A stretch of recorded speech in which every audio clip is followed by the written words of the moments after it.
Ash, all things dentistry, thanks so much for joining me. There's a lot of different little tips and tools on how to hold your root canal files during the procedure. Well, one that I've come to really love over the past 6 years is the endo ring. And now, there's so many different ways of doing it. There's this Dentsply little holder, which you put a gauze over, and you can place your file in here. But I find with the endo ring, my dental assistant, Ruth, who's taught me how to set it up properly, according to one of the endodontists she worked with, Ruth can hold it or else I can hold it. Now, let me show you what Ruth taught me, and maybe it can help you speed up your endo. Okay, so here we go. So we have 25 millimeter files in one row, and I'll call those long files, and then we have a row of 21 millimeter files, and I'll call those short. Next up is the Wave 1 Go Primary. I love this file. I use it in a number of situations. The first way I use it is for orifice opening. So I'm going to just simply open up the orifice and try to sneak this to clean and shape the coronal 2/3. And what that does is allows me to start getting irrigants down the canal to help further scout the apical third.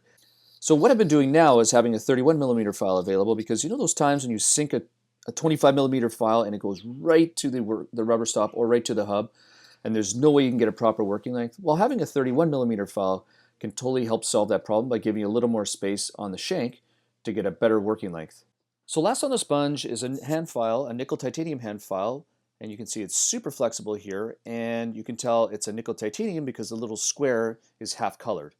I use this 40 because the Wave 1 Gold system only comes in a medium or a 3506. And the next file is the large file, which is a 4505. So if I'm looking for a 40 size finish, what I'll do is I'll use this 40 nickel titanium hand file and use it in a balanced force motion, not a watch winding, but a balanced force motion, which is very simply, it's a quarter turn of the file in, sort of screwing it in a quarter turn, and then placing apical pressure and a 3/4 turn counterclockwise, so backwards. So screw it in, counterclockwise down, and on the cutting cycle is actually apical pressure. It's a very simple, useful technique to get a great apical finish. So there are a couple accessories available. These are little, where the arrows are, little wells. You can put your root canal lubricant, such as RC Prep, in them. Thanks so much for joining me. I hope that was really helpful. I got to thank Ruth for showing me the tips on a lot of dental assisting stuff. And one of the things I forgot to mention was this little metal plate. Now, don't be alarmed. This thing always seems to fall off, and I don't get it.